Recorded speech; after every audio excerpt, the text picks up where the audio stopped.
Good afternoon and welcome to the Conserving Berkeley County webinar. My name is Jason Crowley and I'm the Senior Program Director for the Coastal Conservation League's Communities and Transportation Program. I'm pleased to introduce our three terrific panelists who will be speaking today about current and future opportunities to protect Berkeley County's invaluable ecological and natural resources and how conservation benefits the quality of life for the residents of Berkeley County. Our first panelist that will be presenting today is Robbie Maynor, Berkeley County Project Manager with the Coastal Conservation League. After Robbie, you'll be hearing from David Ray, Chief Conservation Officer with the Lowcountry Land Trust, followed by Matt Johnson, Center Director at the Byler Forest Audubon Center. If you have questions during the program, please send them through the Q&A tab that should be at the bottom of your Zoom screen. And we'll have some time at the end for our panelists to answer your questions that you submit. And with that, we're going to go ahead and get started and take it away, Robbie. Thanks, Jason. I appreciate the introduction. As Jason said, I serve as the Berkeley County Project Manager with the Coastal Conservation League. I also grew up in Berkeley County in the New Hope community on the edge of the Wasmasaw Swamp. Berkeley County is an important place to me for many reasons, so I really appreciate everyone who's joined us here this afternoon and given me the opportunity to talk a little bit about it. I'm going to begin by going through some of the history of Berkeley County, then take a look at some of our most critical natural resources, and finally share a vision for a local conservation fund that can help protect those resources. But first off, I want to hone in on this word from the title, Keystone, and think about this idea that Berkeley County serves as the keystone of the Lowcountry. A keystone is something that is necessary to support a number of other things. You may have heard it used in reference to a keystone species, which refers to a species that has an exceptionally large impact on its environment. One example is the beaver, which fundamentally shapes river ecosystems by taking down old trees to allow for new growth and building dams that divert water. However, the term keystone dates back to the 17th century and comes to us from the world of architecture. On an arch, the keystone is the piece at the top center of the arch, which supports the entire weight and integrity of the structure. It's often ornately decorated to recognize its importance. The one in the image here is known as the Veil of Time from the Society of Antiquaries building in London. As we can see, a keystone is beautiful, but it is also strong. So when I say that Berkeley County is the keystone of the Lowcountry, what I mean is that it is the beautiful, strong rock on which the entire Lowcountry rests and relies. What happens to our forests, our swamps, and our farms not only has impacts on us here, but far beyond county lines as well, stretching into Dorchester, Charleston, and beyond. I realize that's a pretty bold claim, but I'm going to do my best to defend it here. So from a historical perspective, Berkeley County is absolutely the foundation. Charleston's famous for being the cultural and economic capital of early America, but that would not have been possible without the natural resources found in what we now think of as Berkeley County, particularly the Cooper River. The Cooper River was an early industrial thoroughfare. Its banks were lined with rice plantations, and its waters were used for the transportation of goods and people. We can see on this historical map from 1842 the east and west branch of the river stretching from Berkeley County all the way down to Charleston, with all of those historic plantations along the banks. Pictured here is a rice field in the Cooper River corridor. This is actually contemporary, but it's very much what it would have looked like 200 years ago. Rice, and the unique variety grown here was known as Carolina Gold, was not just important for our local and state economy. The exportation of Carolina Gold was a major contributor to the establishment of an independent American economy. Without the rice grown in Berkeley County, the great American experiment might have never gotten off the ground. Here we have a rendering of Mulberry Plantation from around 1800. You can see the plantation house as well as the homes of enslaved people and some of those folks out on the grounds. The origins of rice in the Lowcountry are somewhat murky, but many people believe the first seeds arrived on our shores in the pockets of enslaved people from West Africa. You can see in this historical ad, planners often refer to that area as the Rice Coast. What is not murky is that the ingenuity, forced labor, and immense unwilling sacrifice of enslaved people who were very familiar with the agricultural processes of growing rice is what made the Carolina gold industry successful. By the time the Civil War was decided, the rice industry in South Carolina was already somewhat on the wane, but the emancipation of enslaved people shut the door on the industry, and a series of natural disasters drove the deadbolt home. Many of those plantations fell into disrepair. But then, in the early 20th century, many of the plantations were bought and converted to hunting preserves, primarily for ducks in the old rice fields and canals, but also for deer and quail in the uplands. Hyde Park, pictured here, located on the east branch of the Cooper River near Hugie, is one example. Many of these properties still exist today, including historic houses and agricultural structures. Some of the properties have been protected through decades of work by the conservation community, but there are still some, which we'll discuss a little bit later today, that are in jeopardy of being destroyed. This would be a loss not only for Berkeley County, but for all of the Lowcountry, and really all of America, as these properties are fundamental to our national identity. Berkeley County is the bedrock. This is where America began.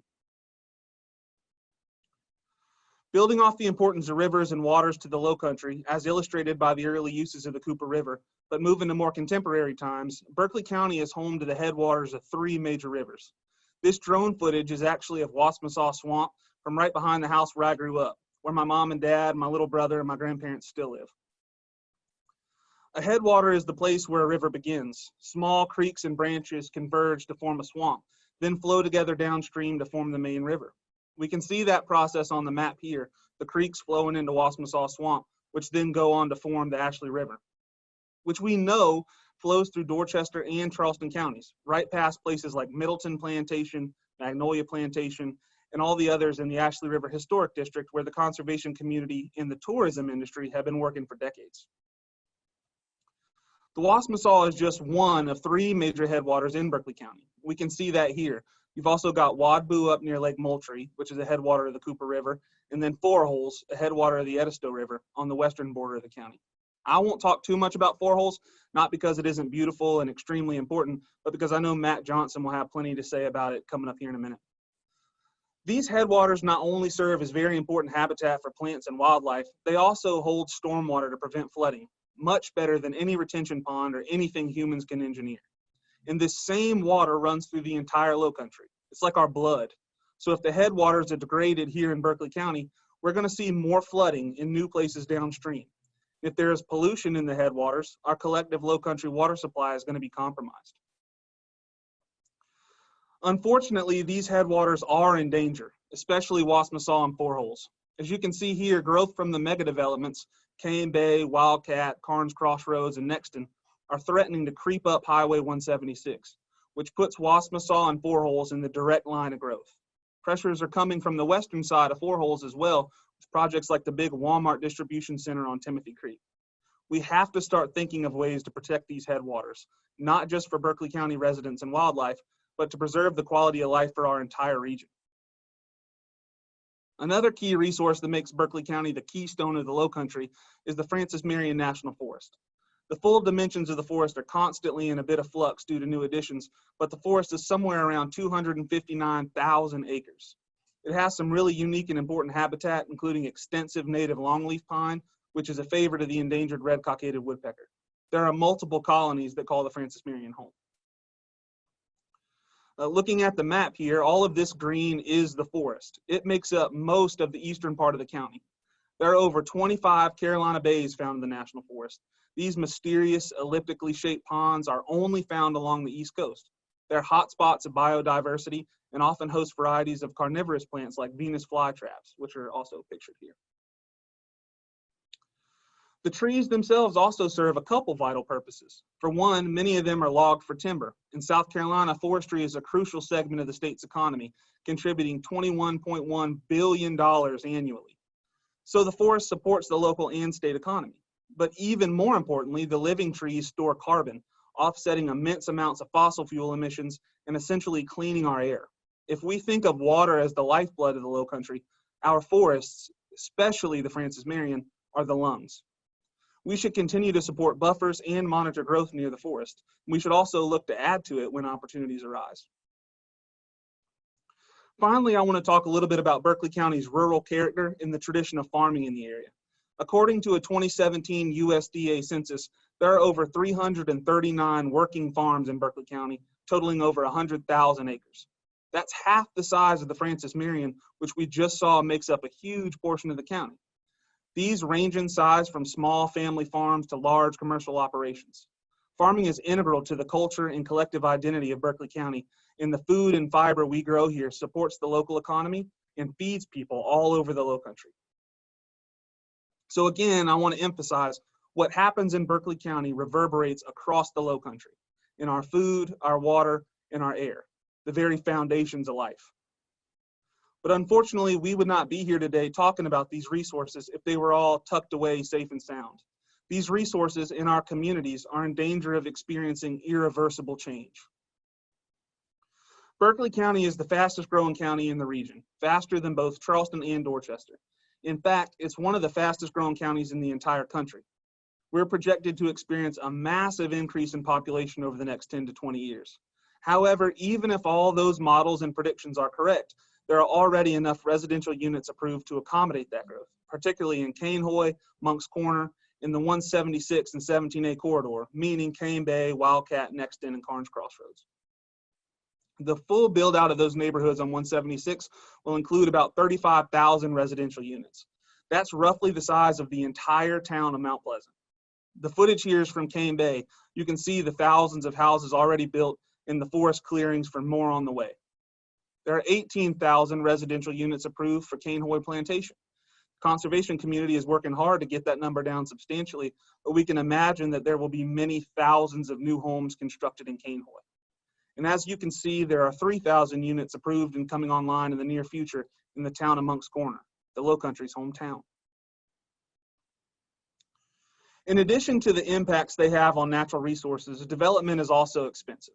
It costs taxpayers immense amounts of money, and especially these huge suburban neighborhoods in formerly rural areas that require new roads, new water and sewer systems, new schools, new fire stations. For these reasons, investing in conservation is not only a good choice environmentally, it's a good choice economically as well. One way Berkeley County can invest in conservation is by establishing a local conservation fund. A local conservation fund is money dedicated to protecting local land with significant natural, cultural, or historical resources. It's essentially two things: a source of money and a set of guidelines to determine how that money is being used, essentially meaning what types of properties the fund would protect. There are two types of projects a conservation fund can support. One is the protection of private property through the use of conservation easements. It offers support and incentives to farmers and landowners to permanently protect their property. The property still belongs to the owner, and they can continue to use that land how they choose, but they can ensure their children and grandchildren are able to experience that land in the same way. The other type of project a local conservation fund would support is establishing parks, preserves, and open space that is available to the public. This land would belong to the citizens of Berkeley County and could be used for hunting and fishing, hiking, biking, or birding. They could include campsites, outdoor programs, and even playgrounds in some places, especially rural areas that might be lacking in playgrounds. Right now, Berkeley County has no park system, so this is a large need and an amazing opportunity. There are multiple examples of places where programs like this have been established in South Carolina. One example is Oconee County in the very northwest corner, bordering North Carolina and Georgia. There's also a similar program in Beaufort County, the Rural and Critical Lands Program, and in both of our neighboring counties, Charleston and Dorchester. Greenville County also very recently decided to establish a local conservation fund, which is now in the planning stage. I'm going to focus on what the Beaufort County Rural and Critical Lands Program has been able to accomplish, because I think David is going to talk a little bit about Charleston County later. Since 2000, Beaufort has permanently protected over 25,000 acres. That includes over 1,600 acres of working farmland on St. Helena Island, one of the last remaining rural and agricultural sea islands in the Lowcountry. By preventing the conversion of large farms into neighborhoods or industrial facilities, smaller landowners are also protected from incompatible neighboring land uses and severe tax increases. Now, let's zoom in on a couple of specific resources that a local conservation fund could or could have protected in Berkeley County. The first is the Cainhoy meeting tree. Many people in Berkeley County and across the Lowcountry were horrified when the meeting tree, a 300-year-old live oak with cultural significance, was cut down to make way for the widening of Clements Ferry Road. At the time, a lot of people were asking, well, how did they save the angel oak? The angel oak and the land surrounding it were conserved using a local conservation fund, the Charleston County Greenbelt. The Ellis oaks on James Island, located along Folly Road near the James Island Connector, were also saved using the Charleston County greenbelt. That land is now a public park. It's hard to say with certainty that the meeting tree would have been saved if we had a conservation fund in Berkeley County, but it certainly would have given us a better chance. Another property, and this is one where there's still a chance to reach a really good outcome, is Jipi, a historic rice plantation. This is an 800-acre property located on the northwest bank of the Cooper River near the edge of Moncks Corner. This property is very important to the community around Moncks Corner. There was a plan for Jipi to be developed as a suburban neighborhood, but citizens organized, probably quite a few folks that are here today among them, to stop that development. Folks showed up to planning meetings and council meetings, shared their voice, and so far have stopped any development on the property.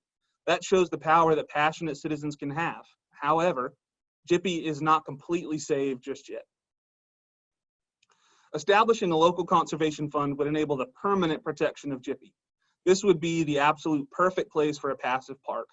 Imagine miles of hiker-biker trails, cultivated gardens, bird watching opportunities, a fishing pavilion, and interpretive signs telling the long history of the property as a rice plantation and dairy. For comparison, Cypress Gardens, which is absolutely gorgeous, we all love to go there, and it's been really great for the county. Cypress Gardens is only 80 acres with 1.5 miles of walking trails. Jipi would be literally 10 times the size. It would be one of the most impressive parks, not just in Berkeley County, but in the entire region. It's also really important to note that Jipi is not alone in its potential. With the natural resources here, Berkeley County has the opportunity to be a leader for ecotourism in the Southeast. We have a chance to preserve the landscape, character, and heritage of the area while also opening new avenues for economic prosperity. But we need tools like a conservation fund in place to be able to do so. So with that, I'll turn it over to David Ray to talk about how a local conservation fund in Berkeley County would advance the work they are doing with private landowners at the Lowcountry Land Trust.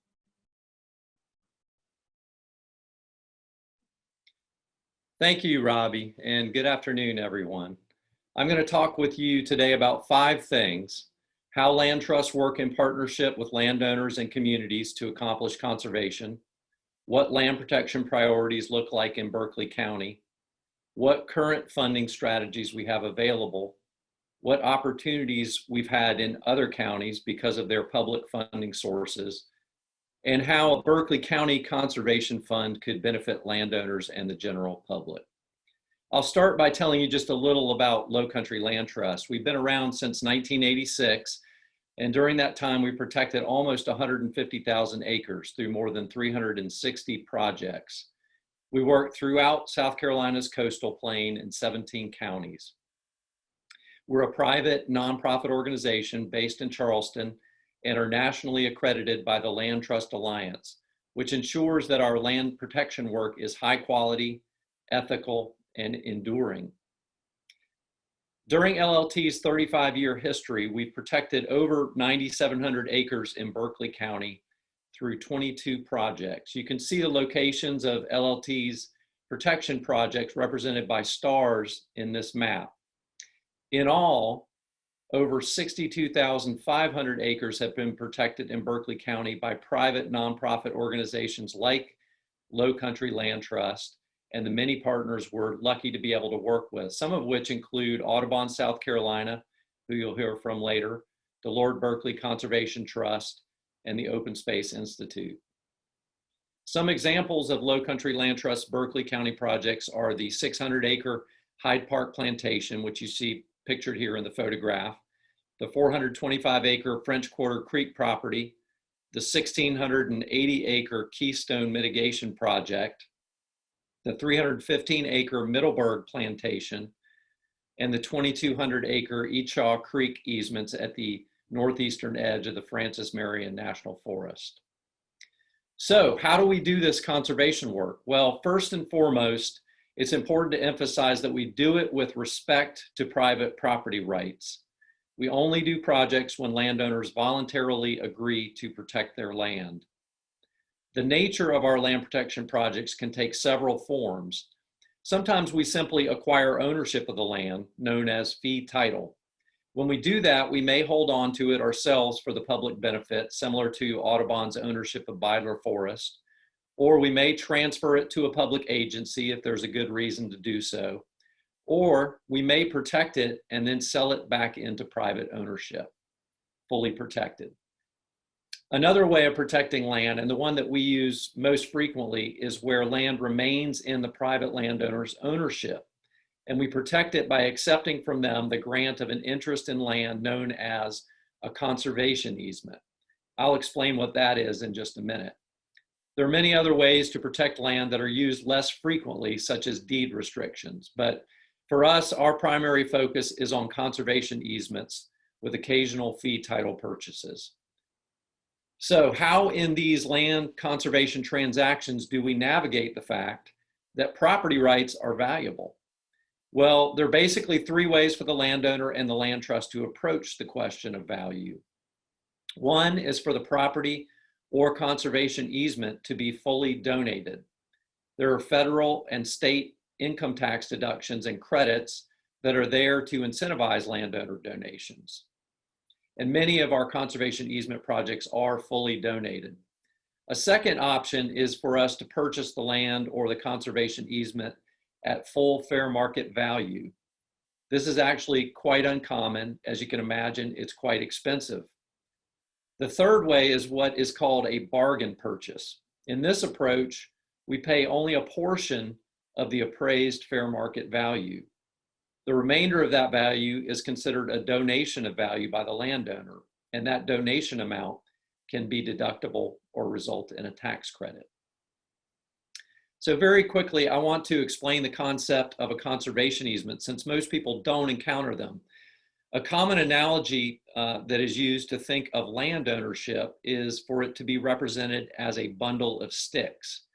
And each stick represents a property right, like the right to subdivide, to build houses, to cut timber, to use water, etc. There really is many property rights in land ownership as you can imagine and lawfully put to use. Well, when a landowner grants a conservation easement, they are essentially taking some of those sticks or rights, the ones that if exercised could harm what is important to conserve in the land, out of their bundle and putting them into a portfolio of property interests that the land trust is charged with safeguarding. After that, the land trust's job is to ensure forever that no one exercises those property rights. And you can see here that that's contained in a deed of conservation easement. The land trust comes back once a year only to make sure that no one is exercising the rights that were restricted by the conservation easement. The landowner is still fully in control of the land. They can keep hunting, fishing, timbering, farming, and doing many other things on the land. And landowners frequently choose to keep the ability to have a limited number of subdivisions and residences on their property. An important thing to note is that we're not trying to stop growth or development. We know that communities need to thrive economically. Growth is a part of that, as is conservation. So, where do we want to keep doing conservation work in a place like Berkeley County? Some priority areas that you can see on the map include the following: the east and west branches of the Cooper River, important lands that buffer the Francis Marion National Forest, the Four-Hole Swamp area, which Matt Johnson from Audubon will talk with you about, the Santee River Corridor, and the Berkeley County lands that connect to a vision of a green corridor of forests, fields, and wetlands around the Charleston metro area. And there are also many standalone places in the county that are important to local communities to protect. So right now, without a county funding source, how do we bring funding to projects like these? You can see from this list that in order to meet the needs for any given project, we look to either a full donation from the landowner or we have a limited set of options. We are lucky in South Carolina to have the State Conservation Bank. It is our most regular and readily accessible funding source. There are other federal funding sources, as you can see here, with coastal wetland grants and the North America Wetlands Conservation Act program, also the Community Forest Program and the Forest Legacy Program. And they have been used, but they are more complicated to access and more competitive at a national level. So fewer projects access these funds. Other sources include mitigation opportunities, which occur from time to time irregularly. the use of revolving loan funds like the East Cooper Land Fund that Lowcountry Land Trust holds, and private donations and low interest loans that can allow us to purchase land and repay those loans once funding sources are made available. But if we had a funding source like a Berkeley County Conservation Fund, we could provide funds to match those sources, which would stretch those funds further, and it would also better incentivize those funders to invest in Berkeley County projects. A case in point is the Greenbelt program in Charleston County. That program has accomplished significant conservation goals and helped manage growth. During the life of the program, over 22,828 acres have been protected. About a third of those are conservation easements and 2/3 fee simple purchases. About 41% of the acres have a public access component. 155 acres of trail corridors have been protected. $120.5 million of Greenbelt funds have been awarded, and they have leveraged $154.6 million in match. So two examples within that program that I would point to are the Boone Hall project and many projects that have occurred on Wamalaw Island. We completed the Boone Hall project in late 2019 on 600 much beloved acres in the middle of Mount Pleasant, one of the most rapidly growing areas of the state. The project avoided hundreds of subdivisions and associated traffic. We spent $7 million to complete this conservation easement, which was a lot, but it only represented less than 25% of the value of the conservation easement. We were fortunate that the landowner donated a lot of value, but we were also fortunate to have the Greenbelt program, which carried the weight of the cost, making it possible to still bring in one of the biggest grants from the State Conservation Bank in recent years. And as a result, as you can see in these photos, this place will not be developed, making it possible for the things the community has loved about it to remain. The landowner, Willie McCrae, passed away within months of us completing this deal, and he was able to ensure its protection forever for the enjoyment of future generations through the funds provided by the county and the state. Wamalaw Island tells another story. This rural area has a very strong community sentiment to remain rural. Today, 27% of the land on Wamalaw is protected. That didn't just happen by chance. While many conservation easements there have been fully donated, you can see from this map that many of them, the ones that are showing here in red, especially the ones closest to developing Charleston, required county funding, sometimes using that to leverage state funds. So what you see here first are the easements that had that funding, and then appearing on the map, you can see here how those worked in tandem with donated easements to protect a large rural landscape. All of this work together has avoided approximately 875 subdivisions that could have otherwise occurred under current zoning. So in closing, it's worth reflecting on the benefits of a Berkeley County Conservation Fund, both to landowners and to the general public. For landowners, they can conserve land that they, their family, and their community care about. They can leverage funding from other sources. That is the only thing that will make conservation possible in some cases. They can accomplish conservation through flexible methods that allow them to continue to use their land for so many activities and uses that are important to them. Hopefully, being able to do this brings them peace of mind, the kind that I believe Willie McCrae, the owner of Boone Hall, who you see pictured here being honored, was able to feel during his last months about what would happen to a place he loved and about the gift that he had given to his community. So what's in it for the general public? Well, it should be said that the public benefits that come with these conservation projects are the biggest reason we do what we do. You can see here in the second bullet how the IRS refers to the public benefits that make a conservation easement eligible for a tax deduction. The third bullet captures it more though. Even conservation projects where the general public can't actually visit the land provide a whole host of public benefits, including cleaner water, cleaner air, scenic beauty, healthier wildlife habitat and populations, and smarter growth. Other conservation values that are often protected include cultural and historic places that are meaningful to the community and more and better recreational opportunities. These are the kinds of things that motivate us to do what we do every day. We hope that they will motivate the people of Berkeley County to want to support the establishment of a funding source that can significantly increase the ability to accomplish this work. So we thank you for your interest and support, and I'll now turn it over to Matt Johnson of Audubon. Thank you, David.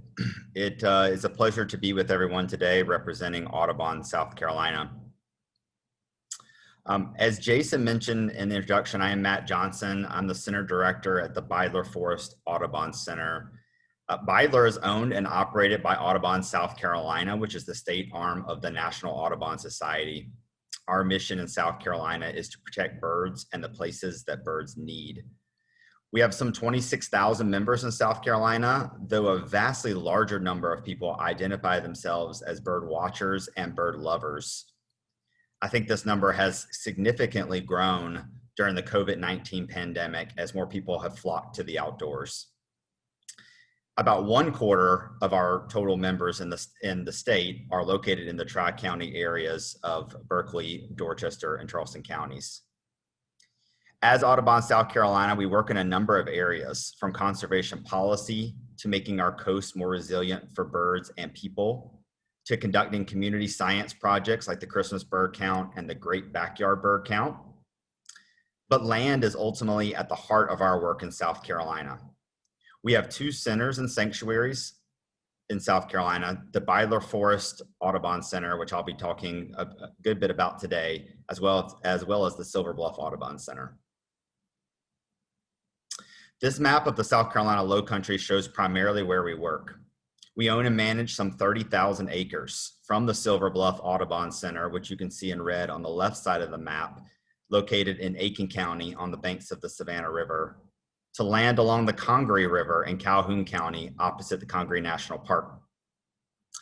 But our largest land holding is the Francis Byler Forest, which, as you can see here, curves around Berkeley, Dorchester, and Orangeburg counties. Audubon, South Carolina is really unique in the Audubon network, as we are one of the few states that owns land. And for us, it's not just owning that land, but also managing our lands as demonstration sites for bird-friendly forestry and other land management practices and policies that are good for both wildlife and for people. This work includes advocating for legislation that focuses on land protection, including, as was mentioned earlier, the reauthorization of the South Carolina Conservation Bank, as well as working with some 15,000 foresters and landowners in South Carolina, particularly in the PD and Ace Basin regions. In addition, as I mentioned, we've created demonstration sites at both of our centers where visitors can see how forestry practices can create habitat for birds, but while also supporting our forest industry. Focusing a little more closely on Byler, on the map here, you can see a breakdown of our ownership by county. If you might be wondering why Audubon is interested in the Berkeley County Comprehensive Plan, as well as land use and growth in the county, it's because we are a landowner in Berkeley County. Over 2,600 acres of Byler is located in the county, in the blue that you see on the map here. As Robbie and David both mentioned, it's been an important part of Audubon's work over the last half century to create a corridor of protected land in the Four Holes watershed. And we feel like this is especially important today as we see growth quickly coming up the I-26 corridor. In addition to providing habitat for birds and for other wildlife, we also recognize the important role the protection of this watershed provides for people. And I'll talk more about that in a few slides. In addition to protecting land in the Four Holes watershed, Byler is also a hub for education, outreach, and bird research. As many of you likely know, Byler's claim to fame and the reason that the Audubon Society and the Nature Conservancy originally protected this property back in the 1960s is the over 1,800 acres of original growth cypress swamp included among these 18,000 acres that Audubon owns. This 1,800 acres of original growth represents the largest habitat of its kind in the world. Over 1.75 miles of boardwalk meanders through this old growth forest and hosts approximately 10,000 visitors a year, including up to 2,000 school children. I'm guessing many of you, and hopeful that many of you have visited the swamp before. This public access at Byler gives us the opportunity to talk with visitors about the importance of wetlands and how they benefit both birds and people. Some visitors even get to take part in our prothonotary warbler banding project, as you can see here, which we've had going on at Byler over the last decade. I'll also add that the boardwalk has reopened to visitors this spring on Thursday, Fridays, and Saturdays, and you can register to visit on our website. And I'll also mention that the first prothonotary warblers of the spring were reported at Byler yesterday. As I mentioned earlier, in addition to protecting land, an important part of our work at Byler is using bird-friendly land management practices. Byler is used as a demonstration site for restoring habitats, including developing forestry recommendations for bottomland forests to help iconic birds like the very rare Swainson's warbler and the declining chimney swift. We focus on restoring longleaf pine using prescribed fire, and you can see longleaf pine, young longleaf pine trees sticking up among the grasses in the image here. We're working on creating habitat for bobwhite quail as part of a statewide initiative to bring back this declining species. And we also work on creating bird and pollinator friendly grassland habitat. Visitors to Byler can now actually see the last 3 of these habitats I mentioned by walking our new trail system that we opened during the COVID-19 pandemic. You can see a glimpse of one of the trails here, and these trails are now open every day, dawn to dusk, and they're accessible from a parking lot that's just outside the main entrance to Byler. So we invite you to come out and also visit these new trails. I also want to show a few slides of why it's important to protect and manage habitat for birds, especially in our area. The 2 images here are from Dr. Sid Gautro's research showing how radar imagery can be used to study bird migration. The map on the right shows different forest types in the Charleston area, with the darker green being the river corridors in Berkeley, Dorchester, and Charleston counties. The map on the left shows bird migration, with the red and orange colors showing greater concentrations of birds. It appears from this research that the highest density of migrating birds tend to overlap with bottomland hardwood forests and river corridors. The next slide shows this, the same area in a slightly different format. Again, you can see overlap with migrating birds and river corridors, with the highest concentrations being the red colors.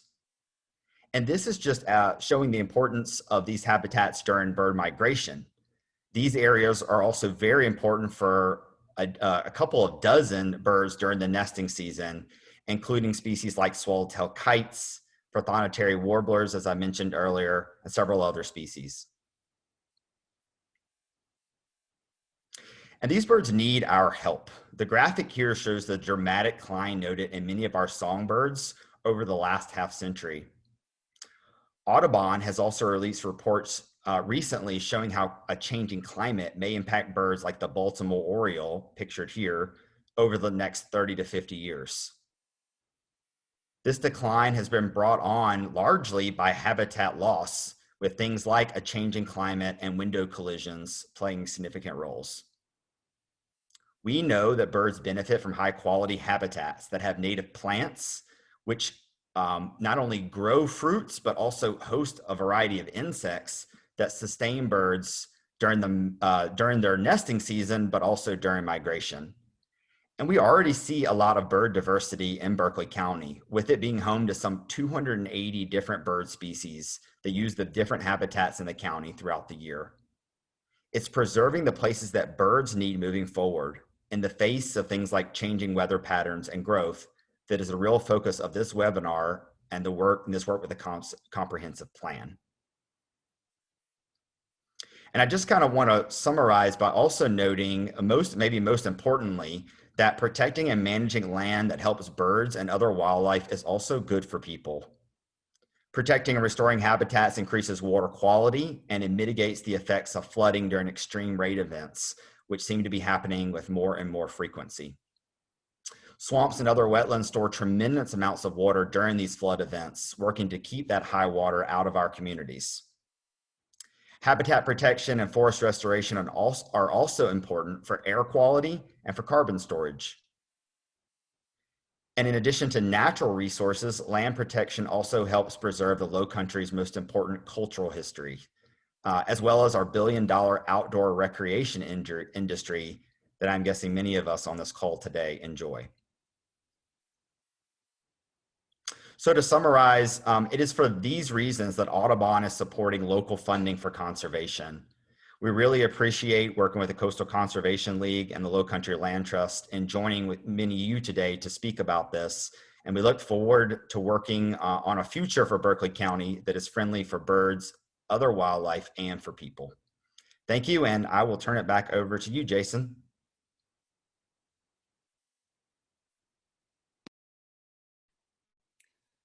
Thank you, Matt, David, and Robbie for your excellent presentations.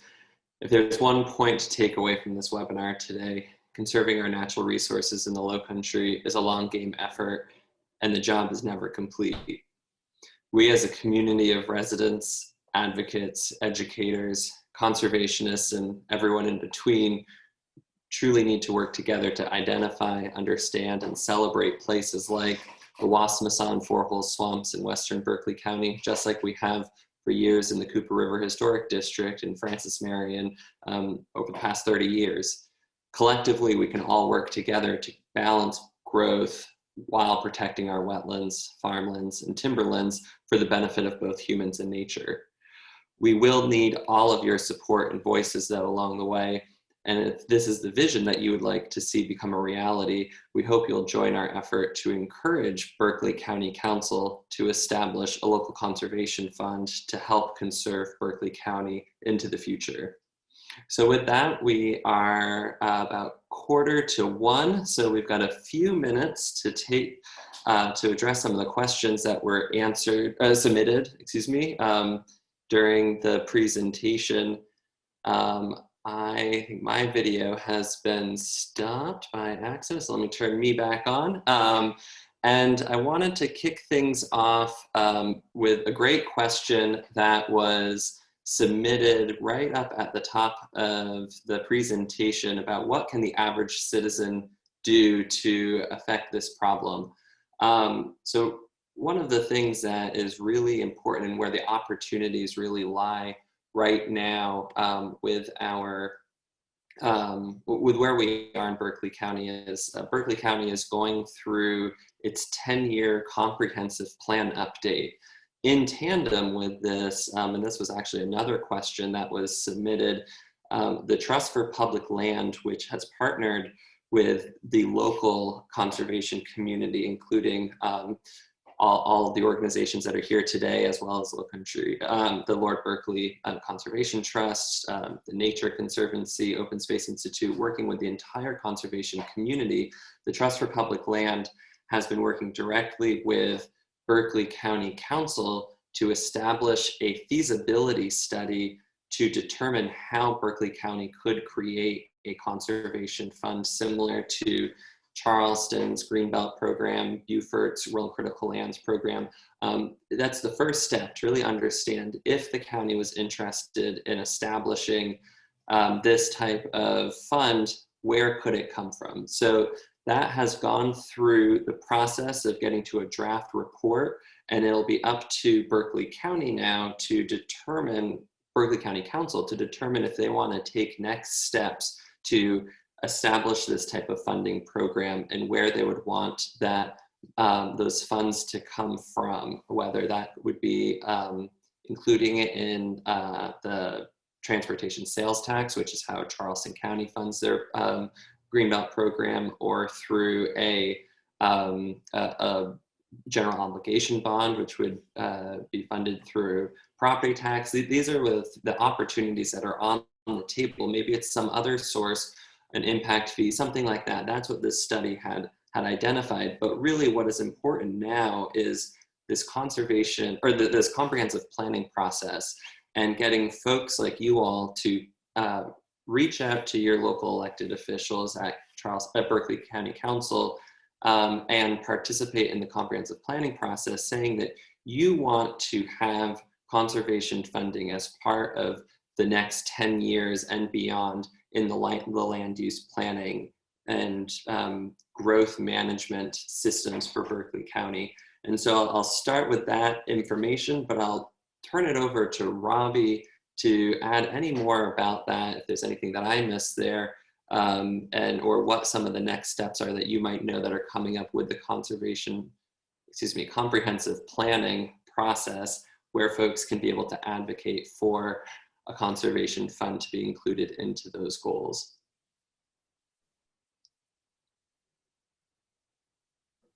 Yeah, thanks, Jason. You covered it pretty well, and I think it certainly hit the big opportunities. The comprehensive plan, the One Berkeley comprehensive plan, is currently with the consultants and with the county that are taking that first round of public participation in some of the data that they collected and analyzing that. They're going to be coming up with some different draft scenarios. So essentially saying, if Berkeley County were to do this, this is where growth would occur. This is kind of what the county would look like in 10 years. And then they're going to come back to the public with some of those scenarios to get another round of public feedback. I'm not totally positive of when that will be, but I do think it will be fairly soon in the spring that next public participation period is going to occur. So just keep an eye out about that, and we'll certainly share that with everyone as soon as we learn more. Great. This is a question that I'm going to direct first to David, and then Matt or Robbie, you might want to jump in. But this is taking a big picture regional view of land conservation and wildlife corridor protection. For decades, the conservation community has had a regional greenbelt vision, this big idea of protecting our waterways like Four Holes and Wassamasaw and the Cooper River corridors for this wildlife protection, but doesn't just focus on one small area, but really the big tri-county, Berkeley, Charleston, Dorchester, because as Robbie started in the beginning, they all interact together. So I'm curious, from a land trust perspective, how do we take this regional approach, or if you can share with the folks participating, how does the conservation community look broadly while also knowing that you have to be focusing at the very small community level in order to achieve these big ideas? Yeah, it's a very good question, Jason. I think one of the things is that people get inspired by all scales of projects. So the ground on which a project occurs is a special place to people. And when we're doing a project on a particular piece of ground, we're focused on that, the landowner, the communities, the importance to the community. But if you can also back out and see the context in which that work sits, that can also inspire not only the community, but create a broader community around the desire to protect and create a bigger sense of what is the significance. And we really do have a special opportunity in the Tri-County area and even beyond to connect protected lands. And it's going to take a lot to get that done. So that's why that bigger vision, that bigger inspiration, bringing in other sources of funding.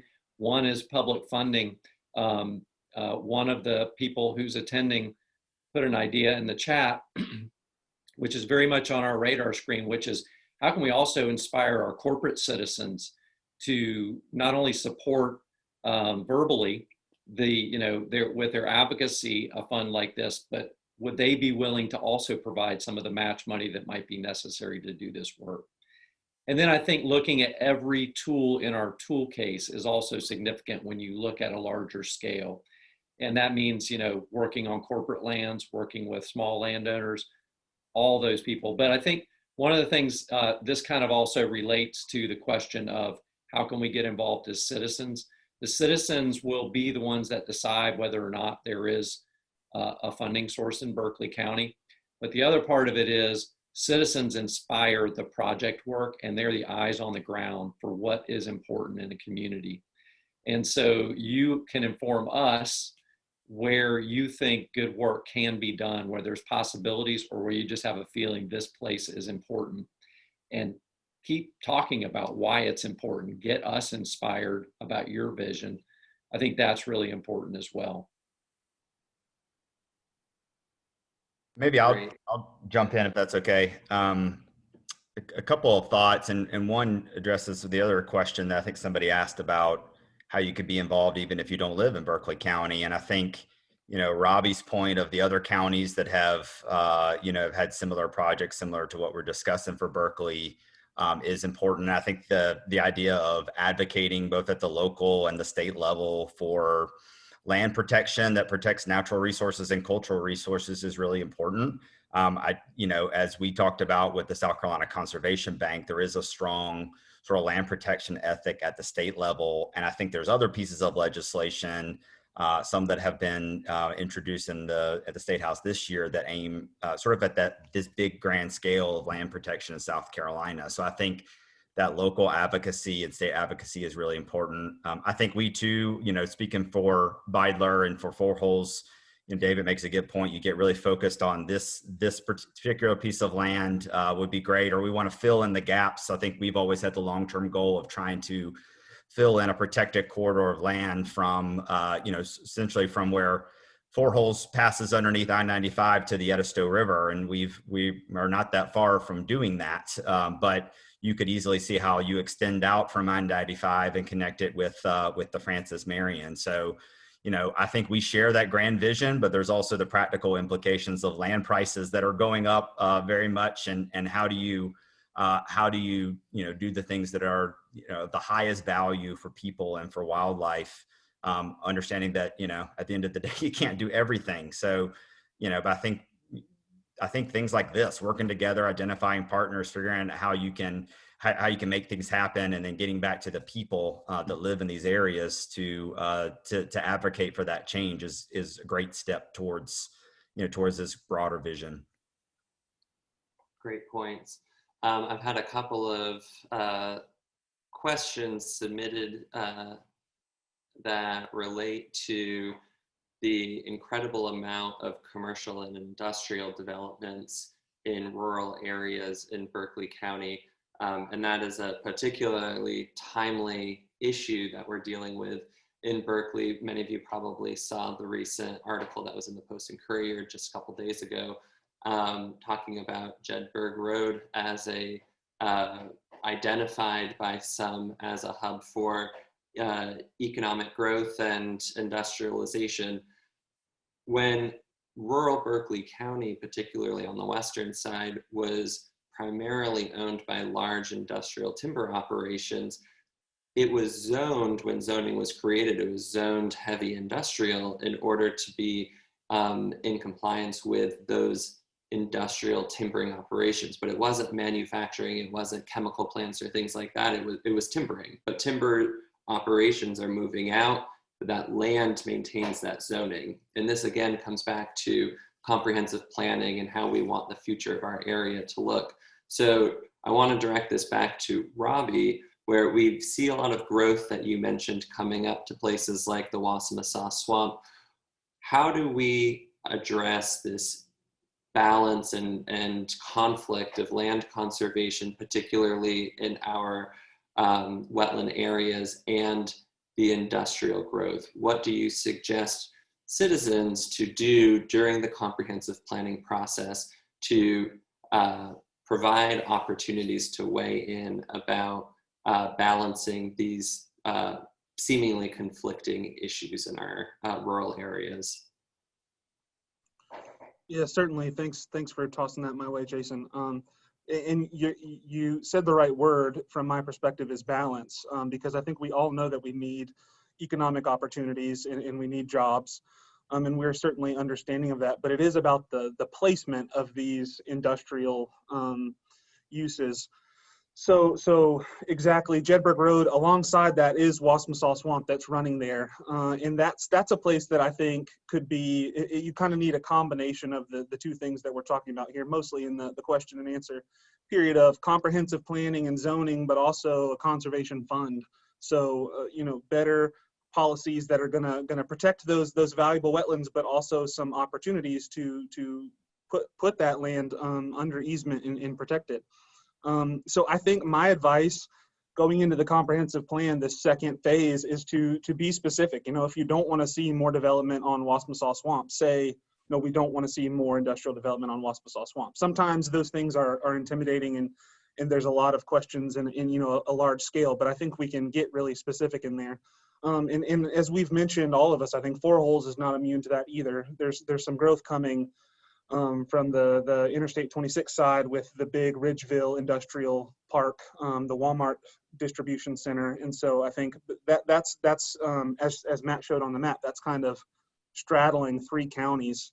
So it's tricky, but definitely I think being specific in the comprehensive plan about what you don't want to see where and what you do want to see where.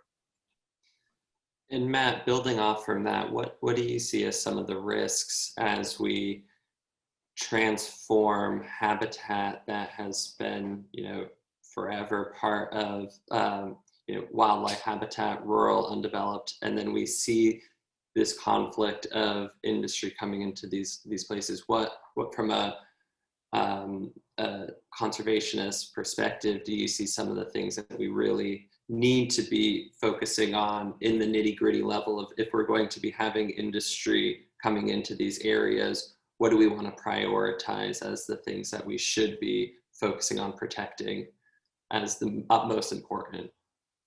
Right. That's such a hard question, right? And we might, we all might answer that a little differently depending on what our priorities are. I know for us, it's, can we preserve, the habitats that are beneficial for birds? I mean, as Audubon, we're always thinking, sort of as providing that habitat, especially with all these species that are in decline, but also areas that, are already degraded from a water quality perspective, or the potential to degrade from a water quality perspective. So I know Robbie mentioned Timothy Creek earlier, and that's, a tributary of Four Holes that we, have our eyes on, as we do have protected lands around the confluence of Timothy Creek and Four Holes. But some of the upper parts of that creek are degraded. So I think, that's a tough question to answer. I think, but focusing on properties that are important not only for birds, or that can be restored as habitat for birds, but that also benefit us from increasing water quality, that we can restore, that will maybe restore back to a native habitat that would then play a more important role in terms of thinking about flood storage. So I think where are the places that we can get sort of the biggest bang for our buck in terms of conservation value, that are good for people, good for wildlife, and that are adding to perhaps what we already have protected, or are part of a broader plan for protection in a given area. Great. Well, we are at the top of the hour. I want to thank you all again, Robbie, Matt, David, for your excellent presentations. For those of you who we didn't get your questions answered, my apologies. Please reach out to all 3 panelists directly. We'll be following up with a link to this video after this presentation. And one takeaway to just leave you all with: if you do communicate with your local county council member in Berkeley County, there's opportunities to just let them know that you support funding local conservation in Berkeley County, and to encourage them to establish a local conservation fund for Berkeley County to protect the communities, the wildlife, the lands that we all love and cherish together. Thank you all for your time. Thank you, panelists, and looking forward to continuing to work with you all who are attending this presentation today. Take care and have a great weekend.